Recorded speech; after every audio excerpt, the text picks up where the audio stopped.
Bismillahirrahmanirrahim. Assalamualaikum warahmatullahi wabarakatuh.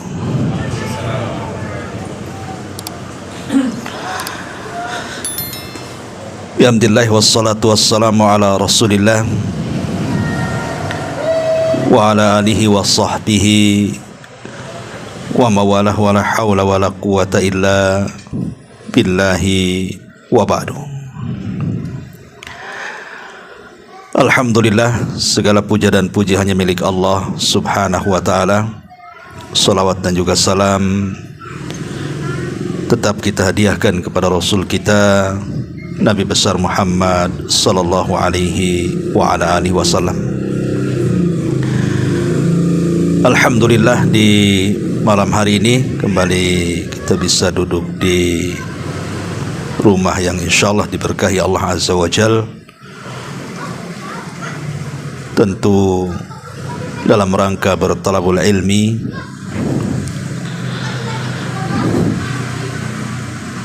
Dan malam ini pembahasan yang kita akan bahas seputar keajaiban kurma, seputar keajaiban buah kurma. Tentu kurma ini bukan buah sembarang, apalagi kurma tertentu yang disebut dengan ajwa, di mana Nabi sallallahu alaihi wasallam sampai mengatakan al-ajwatu minal jannah. Jadi kurma ajwa itu dulu asalnya dari sorga. Wahiyya shifa'un minas sum, kata Rasul, dan dia bisa menjadi obat dari racun. Artinya ketika Nabi SAW mengatakan bahwa ajwa itu berasal dari sorga, maksudnya asal daripada kurma pertama yang ada di bumi ini. Karena makhluk-makhluk sorga yang diturunkan ke dunia ini macam-macam. Ada hajar aswad. Hajar aswad itu dari sorga. Dulunya warnanya putih bersih dan bersinar, tapi karena dosa-dosa anak Adam sehingga menjadi hitam, maka disebut hajar aswad, batu hitam. Kemudian makom Ibrahim. Kalau makom Ibrahim itu dibuka, maka di situ ada yakut, ada batu dari yakut, dan itu dari sorga. Di situ ada bekas telapak kaki Nabi Ibrahim. Termasuk juga sungai Nil dan Efrat. Air yang pertama yang memenuhi sungai Nil dan Efrat itu dari sorga. Kalau sekarang ya bukan, maksudnya asalnya. Termasuk juga kurma. Kurma ajwa ini dari sorga asalnya. Ya kalau sekarang ya bukan dari sorga lagi, karena sudah biji-bijinya juga sudah banyak dan dikembangkan. Samalah istilah Adam itu dari tanah kan itu, tapi kan turunannya bukan dari tanah. Kalau badan kita kemudian diiris pisau kan nggak keluar tanah, keluar darah kan itu ya. Jadi maksudnya di sini asalnya. Maka malam ini kita akan mencoba menggali tentang rahasia di balik kurma ini. Di dalam Al-Quran, Allah subhanahu wa ta'ala menyebut 22 kali kurma itu. Salah satunya disebutkan dalam surah An-Nahl ayat 10 dan 11.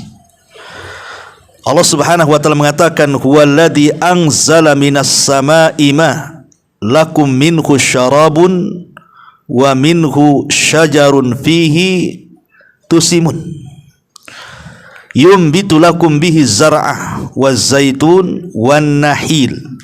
Wan nakhil artinya kurma, wal a'nab wa min kulli thamarat inna fi dzalika laayatin liqaumi yatafakkarun. Dialah yang telah menurunkan hujan dari langit. Untuk siapa? Untuk kalian. sebagiannya menjadi minuman, sebagian yang menyuburkan tumbuh-tumbuhan yang pada tempat-tempat tumbuhnya kamu mengembangkan ternakmu. Dia menumbuhkan bagi kamu dengan hujan itu tanaman-tanaman seperti zaitun, kurma, anggur dan segala macam buah-buahan. Sesungguhnya pada yang demikian itu benar-benar ada tanda-tanda kuasa Allah bagi kaum yang mau berfikir. Di sini Allah sebutkan kalimat nakhil, kurma. Kemudian juga dalam surah Maryam ketika menceritakan tentang kelahiran Isa bin Maryam, bagaimana Maryam ketika itu sedang bersandar di pohon kurma kan itu. Kemudian Allah memerintahkan untuk menggoyang pohon itu. Maka berjatuhanlah kurma-kurma rutab, kurma-kurma basah itu. Maka Allah mengatakan fakuli washrabi wa qarri ainan fa imma tarayanna minal bashari ahadan faquli inni nadartu lirrahmani sauman fala ukallimal yauma insiya. Maka makanlah, maksudnya makan dari kurma yang jatuh itu, yang Allah mengatakan tusakit aliki rutaban janiya, maka akan berguguran kurma-kurma basah itu. Maka Allah mengatakan makan, kemudian minum dan bersenang hatilah dengan makanan dan minuman itu. Kemudian Allah Subhanahu wa taala juga mengatakan dalam surah Yasin 34, wa ja'alna fiha jannatin min nakhil wa a'nabin wa fajjarna fiha minal uyun. Dan kami jadikan padanya kebun-kebun kurma dan anggur, dan kami pancarkan padanya beberapa mata air. Ma'asyiral muslimin yang dimuliakan Allah Subhanahu wa taala, pembahasan kita adalah sebuah riwayat atau beberapa riwayat, nanti kita akan bentangkan, di mana Nabi SAW bersabda dalam sebuah hadis yang dikeluarkan oleh Bukhari dan Muslim dari sahabat Sa'ad bin Abi Waqqas radhiyallahu anhuma. Kata Nabi SAW, man tasabbaha bi sab'i tamarati ajwa lam yadurrahu dhalikal yawma summun wala sihrun. Barang siapa yang mengkonsumsi 7 butir kurma ajwa di pagi hari, maka pada hari itu dia tidak akan terkena racun dan tidak mungkin tersentuh sihir. Dalam riwayat yang lain, Nabi SAW mengatakan dalam riwayat Bukhari, man istabaha kulla yaumi tamarati ajwa lam yadurrahu summun wala sihrun dhalikal yawma ila laili. Barang siapa di pagi hari dia mengkonsumsi beberapa kurma ajwa, maka tidak akan tersentuh racun, begitu juga sihir mulai dari hari itu sampai malam hari. Dan dalam riwayat, man akala sab'a tamaratin mimma baina labataiha hina yusbih lam yadurrahu summun hatta yumsi. Maka barang siapa yang memakan 7 kurma dari kurma-kurma Madinah sampai waktu pagi, maka di waktu pagi maka dia tidak akan terkena racun sampai waktu sore. Dan banyak riwayat-riwayat soal keampuhan dan keajaiban makan kurma ajwa ini. Pertanyaan pun muncul, apakah mesti kurma ajwa? Maksudnya kurma ajwa itu kurma yang tumbuh di kota Madinah. Jadi kurma ini hanya ada di Madinah saja dan tidak tumbuh di daerah-daerah lain. Di Mekah tidak tumbuh, apalagi di Yaman, di Syam, di Irak, di Iran tidak ada. Ajwa itu hanya di kota Madinah. Kenapa? Karena kurma ini menjadi berkah karena doa Nabi. Jadi Nabi yang mendoakan keberkahan kurma itu, sebagaimana Ibrahim mendoakan makanan penduduk Mekah, maksudnya kambing, daging kambing. Maka Nabi SAW mendoakan keberkahan makanan penduduk Madinah. Jadi kalau makanan penduduk Mekah yang mendoakan berkah siapa? Nabi Ibrahim. Ketika dia bertamu kepada salah satu ataupun kepada istri Ismail yang kedua setelah mentalak istrinya yang pertama, maka Ibrahim alaihi salatu wasallam dijamu oleh istrinya, diberikan daging kambing dan air Zam-Zam. Maka Ibrahim alaihi salatu wasallam kemudian mendoakan makanan itu, dan Ibrahim mengatakan, Allahumma barik fi ta'amikum wa syarabikum. Ya Allah, semoga engkau berkahi makanannya, maksudnya daging kambingnya itu, dan juga air Zam-Zamnya. Makanya sejak itu daging-daging kambing di kota Mekah itu berkah. Orang Mekah walaupun makan kambing sehari 5 kali nggak ada kolesterol, nggak ada darah tinggi, nggak kayak kita. Coba antum beli kambing di Temyang situ, sebulan aja 3 kali sehari, pagi siang sore, pagi siang sore. Apa nggak tumbang tuh bulan depan? Naik semuanya, darahnya naik, kolesterolnya naik, semua naik. Ya, belakangan karena kambing yang ngambil dari Tamyang, kita pula diantar ke Tamyang. Gitu. Ya, ke kuburan Tamyang sana. Lah Nabi mendoakan penduduk Madinah, maksudnya mendoakan makanan mereka, karena orang Madinah kan mengkonsumsi kurma. Makanya jadi berkah kurma Madinah itu karena doanya Nabi yang disebut dengan kurma ajwa. Ya memang kurma itu banyak macamnya lah. Salah satunya ada kurma ajwa, kurma Madinah tuh. Lah apakah hanya kurma ajwa saja yang kalau kita makan di pagi hari kita tidak akan terkena sihir, kita tidak akan terkena racun sampai malam hari? Ataukah semua kurma bisa kita makan dan khasiatnya sama? Itu yang jadi pertanyaan. Di sini menjadi khilaf para ulama. Saya akan sebutkan khilafnya. Sebagian para ulama mereka mengatakan bahwa seperti yang dikatakan Al-Imam Al-Qurtubi rahimahullahu taala.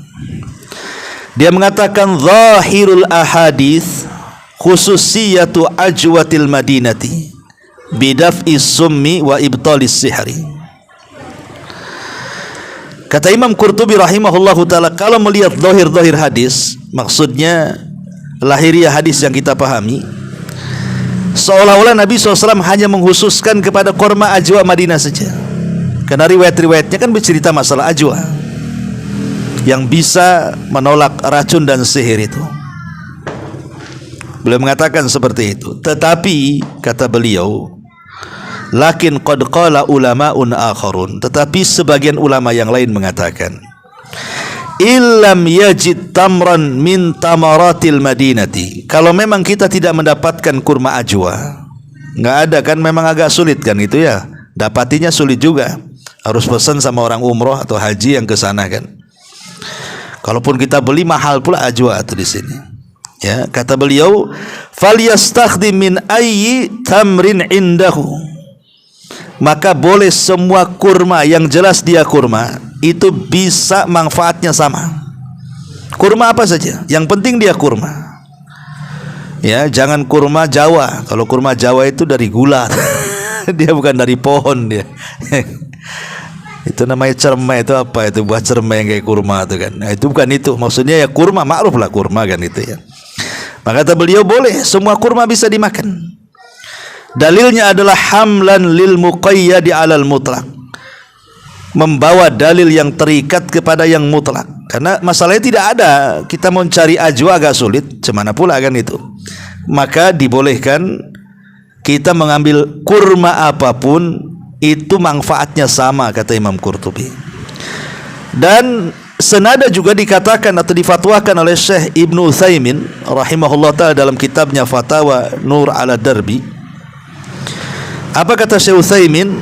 Wa kana syekhuna, adalah syekh kami, guru kami, Ibnu Sa'di, ma'ruf ya, Syekh Sa'di pengarang kitab tafsir Kalimur Rahman itu gurunya Syekh Utsaimin, berpendapat yara anna dzalika ala sabili tamtsil. Adapun hadis yang menghususkan dengan kurma ajwa itu, maksudnya Rasul tidak memaksudkan ajwa, bukan, tetapi hanya memberi contoh.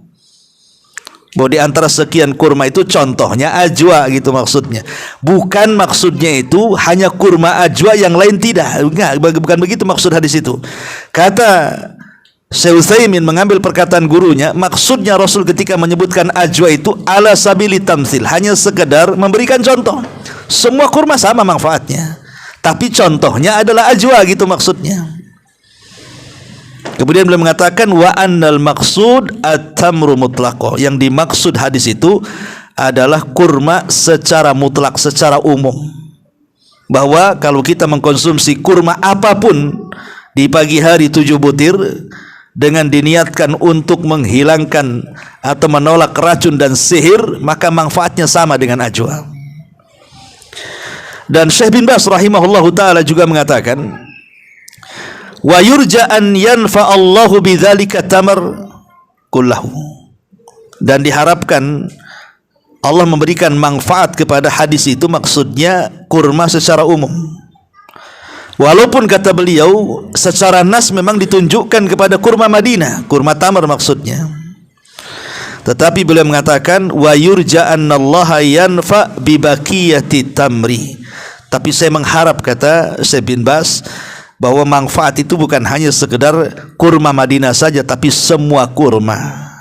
Dari sini kita tahu terjadi khilaf ulama kan. Ada yang mengatakan menghususkan kurma ajwa itu kalau kita dapat. Kalau memang kita bisa beli atau bisa pesan pakai kurma ajwa, alhamdulillah kan, berdasarkan nas hadis jelas gitu ya. Tapi kalau seandainya tidak dapat, macam mana caranya? Ya, sementara yang datang ke kita ini kurma-kurma yang ma'ruf, apalagi kalau sudah bulan Ramadan kan banyak tuh kurma tuh kan itu.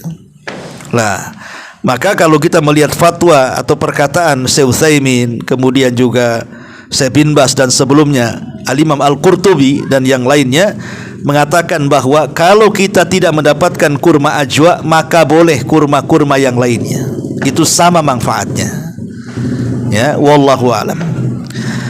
Karena di sini kita tahu bahwa kurma ini adalah salah satu makanan kesukaan Nabi. Jadi kurma itu adalah makanan kesukaan Nabi. Bahkan sepanjang hidup Nabi SAW itu paling banyak makan kurma. Kita tahu bahwa Nabi SAW itu kan mengkafil makanan yang dimakan ashabus suffah. Ashabus suffah ini adalah orang-orang miskin yang tinggal di Masjid Nabawi.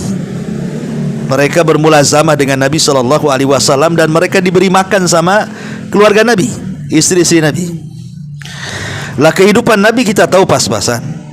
Ya, terkadang ada makanan enak, terkadang tidak. Tapi kebanyakan hari-harinya mereka makan kurma. Sampai akhirnya pernah juga mereka protes dan mengatakan pagi siang kurma, pagi siang kurma, perut kami terbakar gara-gara kurma. Karena gak ada makanan yang lainnya kan itu. Tapi Nabi SAW kemudian memberikan wejangan tentang disuruh sabar. Ya, bahwa apa yang mereka makan juga apa yang dimakan Nabi. Jadi Nabi itu memakan apa yang dimakan para sahabatnya. Ya, dan kurma itu memang kesenangan Nabi SAW. Bahkan kalau kita melihat hadis-hadis tentang masalah kurma ini, kita tahu bahwa kurma ini juga disunnahkan oleh Nabi SAW itu dimakan ketika menjelang berbuka kan. Menjelang berbuka itu kita disunahkan memakan kurma tuh. Yang pertama kali kan makan kurma dulu, baru kolak kan gitu.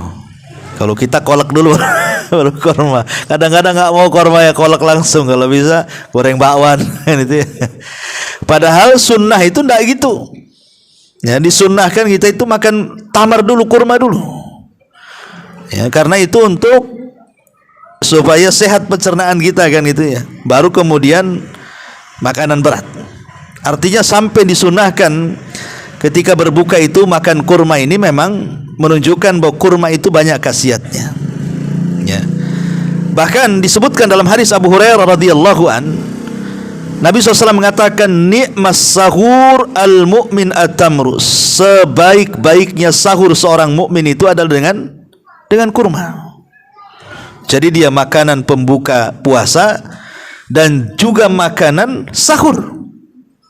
Ya. Dan kalau orang makan kurma itu tidak mudah lapar dia. Ya. Tapi jangan satu butir, yang banyak lah satu satu gantang gitu sampai kenyang kan itu. Artinya bahwa digunakan untuk berbuka puasa, digunakan untuk sahur sama Nabi, bahkan dikatakan sebaik-baik makanan lagi. Ya. Bahkan juga disunnahkan sebelum keluar untuk melaksanakan sholat id. Kan kalau Idul Adha disunahkan jangan makan kecuali setelah sholat, kan?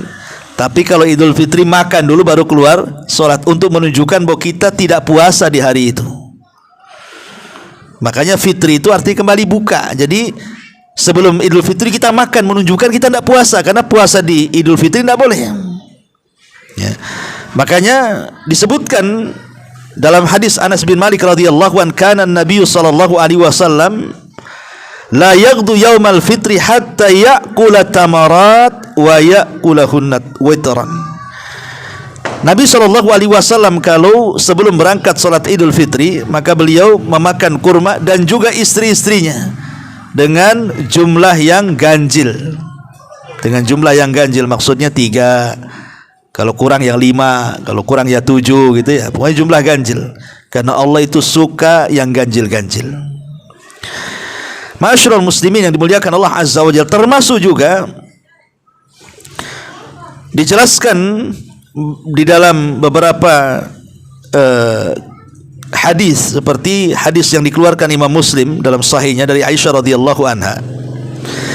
Nabi SAW mengatakan kepada Aisyah, ya Aisyah, baitun la tamra fihi jia'u ahli, jia'un ahlahu, atau jia'un ahluhu. Ya Aisyah, baitun la tamra fihi jia'un ahluhu au ja'a ahluhu.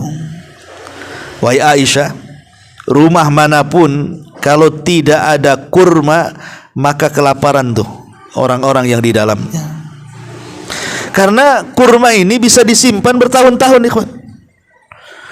Dia bisa disimpan bertahun-tahun, dia awet gitu kan.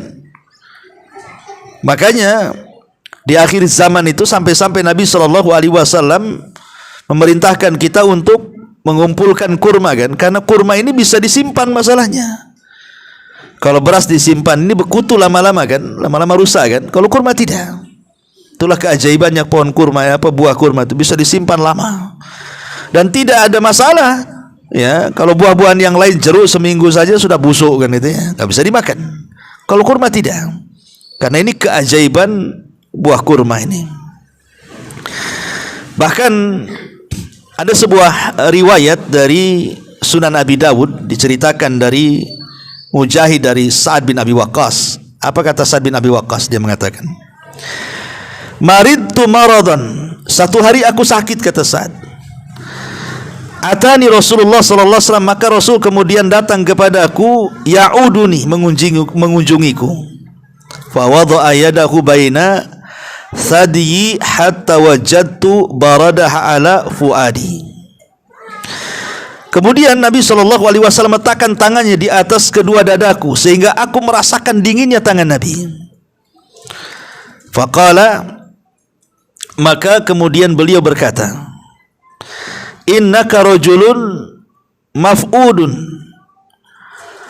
i'til Harits bin Kaldah akhan Thaqif fa innahu rajulun yatatayyab falyakhudh sab'ata maratin min ajwa al-Madinah fal yuja'ahunna binawahunna thumma liyaludaka bihinna. Apa kata beliau? Beliau berkata, datangkanlah kepada Harits ibn Kaldah, saudara Thaqif, karena ia adalah pakar pengobatan. Suruhlah dia mengambil 7 butir kurma ajwa Madinah, kemudian tumbuklah dengan biji-bijinya, lalu minumkan pada Sa'ad bin Abi Waqqas. Akhirnya ketika Sa'ad minum, sembuh dia. Nah, dari sini menunjukkan apa? Kurma ini jadi obat, kan itu. Kalau seandainya seseorang sakit, tidak ada biaya untuk ke dokter, kan gitu ya, apa salahnya kita gunakan kurma, kan? Dengan ditumbuknya kurma itu kemudian dijadikan minuman, kemudian diminum dengan niat pengobatan. Karena ini hadisnya ada, riwayatnya ada gitu. Nabi SAW menyuruh itu. Kan pengobatan di macam-macam. Ya, pengobatan dalam Islam itu maksudnya yang jelas-jelas ada dalilnya lah, seperti ruqyah, kemudian bekam, kemudian minum minyak zaitun, macam-macam kan gitu ya, air zam-zam. Lah termasuk juga kurma. Tetapi yang ingin saya fokuskan masalah keajaiban kurma ini adalah hadis Nabi SAW yang tadi saya baca, bahwa siapa yang memakan kurma 7 butir di pagi hari, maka dia tidak akan tersentuh sihir. Ini keajaibannya. Bicara soal sihir, ikhwan, sihir ini kan macam-macamnya banyak. Kalau kita menilik kepada surah Al-Baqarah tentang kisah asal muasal sihir itu, di dalam surah Al-Baqarah disebutkan 2 macam saja, walaupun sihir itu banyak macamnya, tapi di situ disebutkan 2 macam kan. Dan itu yang paling banyak di masyarakat. Pertama sihrus sarfi, yang kedua sihrul atfi. Pertama sihrus sarfi artinya sihir yang bisa memisahkan keluarga. Seperti suami istri bercerai, suami istri bertengkar terus saja nggak ada damainya. Ini kalau suami istri bertengkar terus nggak ada damainya, itu salah satunya kena sihir atau dua-duanya kena sihir itu. Nanti damai sebentar, tengkarnya lama. Nanti damai lagi, bertengkar lagi, ya itu keluarga kena sihir itu. Ya bertengkar sekali-kali ya wajar kan. Loh, kalau banyak bertengkar dibandingkan damainya, ini kan kena sihir orang tuh. Atau mungkin bertengkar anak dengan orang tua, bertengkar saudara dengan saudara yang lainnya, susah akurnya. Atau orang tua dengan anaknya, sampai kemudian tingkat mendolimi, memutus silaturahim dan yang lainnya. Itu diantara tanda-tandanya tuh. Namanya sihru al-sarfi namanya. Nah, ini bisa terjadi. Suami mandang istrinya kayak setan gitu ya. Istri pula mandang suaminya kayak iblis. Sama-sama, satunya kayak setan, satunya kayak iblis kan itu. Udah nggak ini, kayaknya dingin saja suami sama istri, atau sebaliknya. Ini jangan-jangan salah satunya kena sihir atau dua-duanya. Karena itu disebut sihrus sarfi namanya. Atau sebaliknya, sihrul atfi. Ya, sihir al-mahabbah, kecintaan, atau bahasa kita pelet kan gitu ya. Mungkin seorang suami supaya istrinya lengket kayak perangko gitu kan, datang ke dukun, atau sebaliknya. Atau mungkin karyawannya nyihir bosnya supaya bosnya sayang dengan dia. Atau mungkin menjilat atasannya, dan begitu sudah datang ke dukun supaya tidak dipecat dan dianak emaskan, dan begitu seterusnya. Itu namanya sihru al-atfi namanya. Lah sebenarnya seorang suami cinta dengan istri, istri cinta dengan suami, ini tabiat, memang harus begitu kan. Tapi maksudnya kecintaan yang berlebihan yang sampai tingkat mendolimi, karena cintanya istri kepada suami atau sebaliknya akhirnya memutus silaturahim keluarganya. Nurut saja ya, walaupun harus memutus silaturahim dengan orang tuanya, zalim kepada anak-anaknya, dan begitu seterusnya. Ini sudah melampau ini. Jangan-jangan kena sihir tuh. Ya. Lah sihir-sihir yang seperti ini nih, ini berlaku di masyarakat. Karena sihir ini kalau dalam dunia perdukunan itu seburuk-buruknya dunia perdukunan. Kalau arraf atau kahin yang tukang ramal-ramal tuh, apalagi sekarang kan banyak orang meramal nih dengan adanya perang Palestina dengan Israel kan itu kan. Oh banyak nih para peramal kan. Munculnya Imam Mahdi, Dajjal sudah muncul kan itu. Ntar lagi kiamat, perang Armageddon, macam-macam kan itu ya. Ini perkara gaib ikhwan, enggak usah diramalkan. Itu pasti terjadi. Kapan terjadinya wallahu a'lam. Rasul enggak menyebutkan waktunya, tanggal, bulannya. Tetapi kita yakin itu kan terjadi. Enggak perlu dicocok logika, enggak perlu. Ya, ngapain diramal-ramalkan seperti itu? Semua akan terjadi dan pasti terjadi. Kita yakin karena semua riwayatnya sahih. Tapi kapan terjadinya wallahu alam. Jangan suka memprediksi. Ya, karena perkara-perkara gaib itu tidak bisa kita singkap. Cukuplah Allah yang tahu. Kita cukup meyakini. Karena orang-orang yang prediksi kiamat ini sudah dari zaman ke zaman, tapi nggak akan terjadi kan. Udah dapat waktunya tak kiamat, tak jadi kiamatnya. Itu disebut arraf namanya ya. Meramalkan sesuatu disebut arraf. Lah sihir ini beda dengan arraf. Sihir ini tidak meramal-ramal dia. Baik meramal perkara yang sudah berlalu atau perkara yang akan datang. Sihir nggak ada urusan dengan itu. Itu disebut peramal. Sihir ini Dia tugasnya nyakiti orang aja dia. Bisa orang itu disihir sampai lumpuh, bisa sakit berkepanjangan, bisa sampai mengalami kematian. Ya. Jadi sihir ini seburuk-buruknya dunia perdukunan. Karena ini kezaliman kalau sihir ini. Kezaliman dan kekufuran, bahkan kesyirikan. Karena bekerja sama dengan setan masalahnya. Bekerja sama dengan jin yang jahat dan iblis gitu ya. Artinya sihir ini sesuatu yang nyata, jangan diingkari. Ada sihir itu. Makanya dalam Al-Quran sendiri kita disuruh berlindung dari sihir kan. Qul a'udzu birabbil falaq min syarri ma khalaq wa min Qul a'udzu birabbil falaq min syarri ma khalaq wa min syarri ghasiqin idza waqa wa min syarri naffatsati fil 'uqad kan, dari tiupan-tiupan kepada buhul dari wanita-wanita penyihir. Artinya Quran menyebutkan tentang adanya sihir. Dan sihir ini kan modelnya ada yang digantung, ya, ada yang dimakan, ada yang diminum, ada yang dipendam, ada yang dihanyutkan, macam-macam sihir itu. Ada yang menggunakan buhul, dan itu seburuk-buruknya sihir kalau menggunakan buhul itu. Buhul ini macam-macam, bisa menggunakan kain, darah haid dengan berbagai macam jarum-jarumnya, beling-belingnya, atau dengan tanah kuburan, macam-macam lah buhul itu kan. Namanya setan kan itu ya. Tapi ada juga yang nggak pakai buhul. Artinya kita yakin sihir itu ada. Lah kalau sudah terjadi gejala-gejala seperti yang saya sebutkan alamat-alamat sihir itu, lah salah satu pengobatannya dengan cara apa? Dengan cara memakan kurma tadi. Ya, coba ibu tuh kalau suami suka marah-marah, ya kena sihir pula. Kasih 7 butir kurma, suruh makan dia pagi-pagi. Bang, makanlah itu pagi-pagi itu, biar hilang marah-marahnya tuh.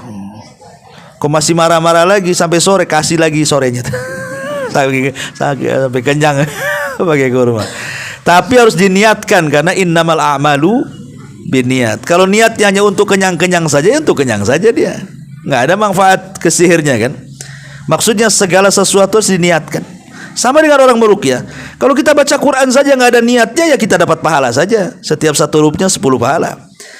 Tetapi kalau kita baca plus dapat pahala, plus juga dapat pengobatan dengan cara apa?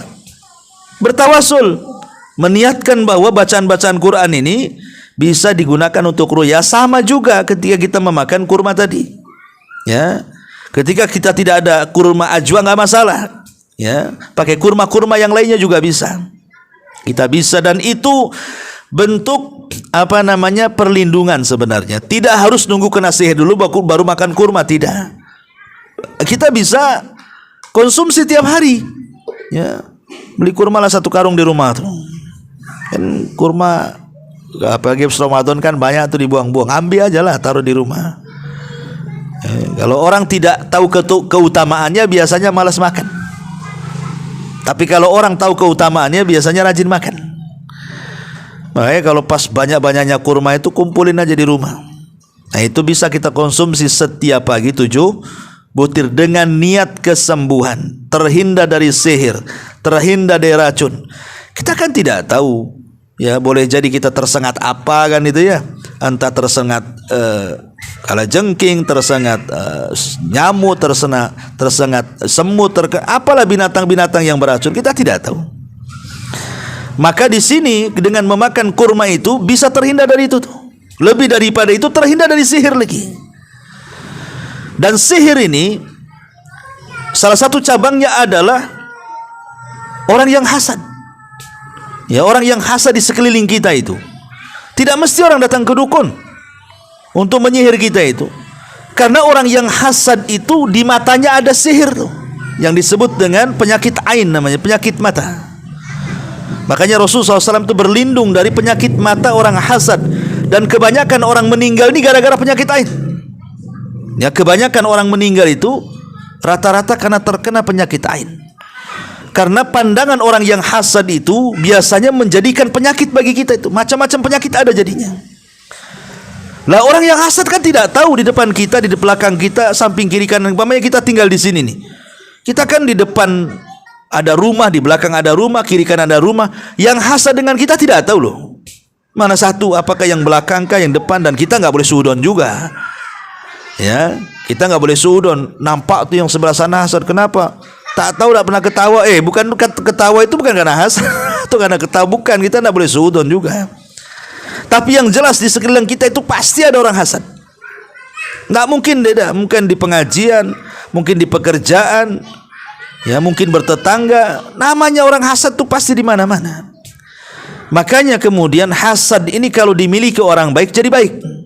Tapi kalau hasad kalau dikelola orang jahat itu jadi jahat dan bisa mengakibatkan sihir ain namanya. Sihir mata.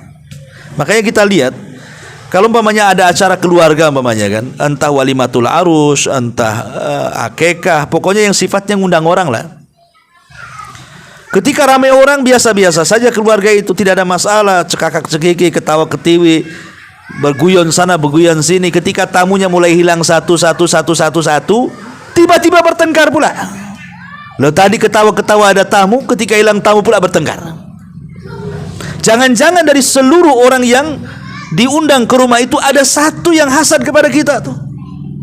Akhirnya kemudian entah suami yang kena atau istri yang kena atau dua-duanya kena kan gitu.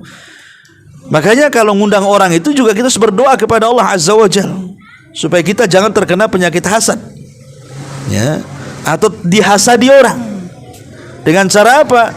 Bertawud kepada Allah, baca muawwidhataini supaya jangan orang-orang yang datang itu membawa penyakit hasad kepada kita. Itu sering terjadi itu. Lah itu sekali lagi bahwa cara mengobatinya adalah dengan kurma. Dan tadi saya sudah jelaskan kurma apa saja bisa. Tapi kalau ada kurma ajwa lebih baik lagi gitu maksudnya. Kalau ada kurma ajwa maka lebih baik lagi. Maka dari sekarang konsumsi kurma itu, nah, simpan banyak-banyak di rumah itu kurma. Kita bisa konsumsi dengan niat supaya kita terhindar dari berbagai macam racun dan berbagai macam sihir. Dan kurma sendiri adalah makanan yang disukai Nabi sallallahu alaihi wasallam. Wallahu a'lam bishawab. Ini yang bisa sampaikan dan tetap saya ingatkan ini tanggal 31 Desember artinya tepat pada pukul 12.00 pergantian tahun. Maka nasihatkan kepada anak-anak kita, terutama anak gadis ya gitu kan, jangan keluar. Sudah pulang dari pengajian, pulang ya. Kalaupun memang ingin cari makan ya sebatas cari makan, pulang lagi. Nggak perlu ditunggu-tunggu sampai jam 12 malam. Ngapain? Jam 12 malam itu nanti akan datang juga, nggak ditunggu juga akan datang. Ya ngapain juga keluar, karena banyak kemungkaran. Yang kita khawatirkan bukan masalah itu. Umar bin Khattab mengatakan, hindari perayaan-perayaan musuh-musuh kalian. Fa inna sukhtatallahi tatanazzal alaihim. Karena bisa saja kemurkaan Allah itu turun di saat kita hadir di perayaan itu. Karena takutnya azab Allah turun di situ. Kita keluar tahu-tahu kecelakaan, ditabrak atau nabrak, kita tidak tahu. Tahu-tahu sambar petir aja kan itu ya. Tahu-tahu ada bencana apa kita di situ, nggak tahu kita di situ. Loh kalau kita kemudian dapat bencana di tengah-tengah perayaan orang-orang kafir, kira-kira apa hukumnya kan itu? Maka sudah pulang dari sini di rumah saja. Itu lebih baik menghindar dari kemungkaran-kemungkaran yang bukan hanya sebatas kemungkaran dosa besar. Kalau dosa besar sudah jelas. Karena tahun baru itu biasanya diramaikan dengan naudzubillah perzinahan, minum khamar, ikhtilat, kemudian ganggu orang dengan petasan, kemudian tabdir berboros-boros beli petasan, kembang api dan yang lainnya. Tapi lebih daripada itu ada keyakinan bahwa ini adalah ritual kesyirikan. Ya, karena tujuan pergantian tahun itu kalau kita merunut sejarah itu dalam rangka menyembah dewa Janus. Makanya disebut Januari. 1 Januari diambil dari dewa.